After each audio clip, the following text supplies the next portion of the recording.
Борбата со корупцијата останува во фокусот на официјален Вашингтон. Ова ќе биде една од темите што ќе ги отвори советникот на американскиот State Department Дерек Шоле, кој в среда доаѓа во Македонија.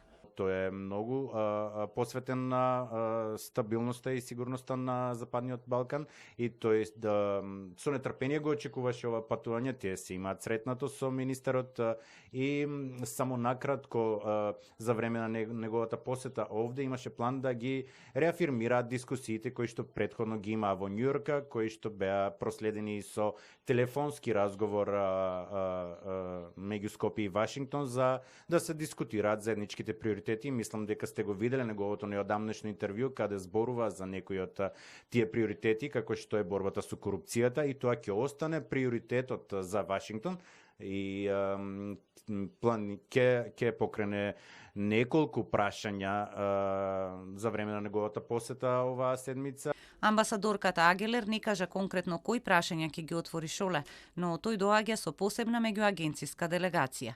Предвидено е да се сретне со владени представници, а прашањата за кои извести Стейт Департментот се енергетиката, економијата и борбата против корупцијата. Министерот Бујар Османи вели дека борбата против корупцијата е дел и од стратешкиот диалог меѓу Македонија и САД. Еве најава и преку листа на санкции и, како што реков, тоа е во рамки на договорена соработка и ние тоа го сметаме како добро дојдено и во интерес на развојот на демократијата и владењето на правото во Република Северна Македонија.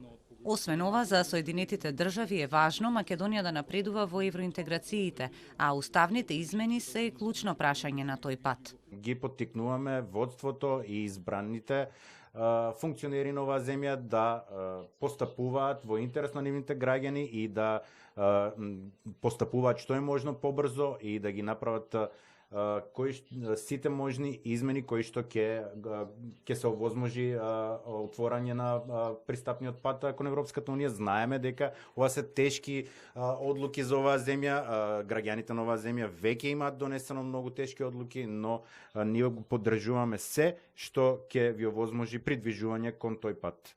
Амбасадорката Агелер ги испрати пораките по работниот состанок со амбасадорите на земјите членки и наблюдувачи на САД и Јадранската повелба, чие председавање оваа година го презема Македонија.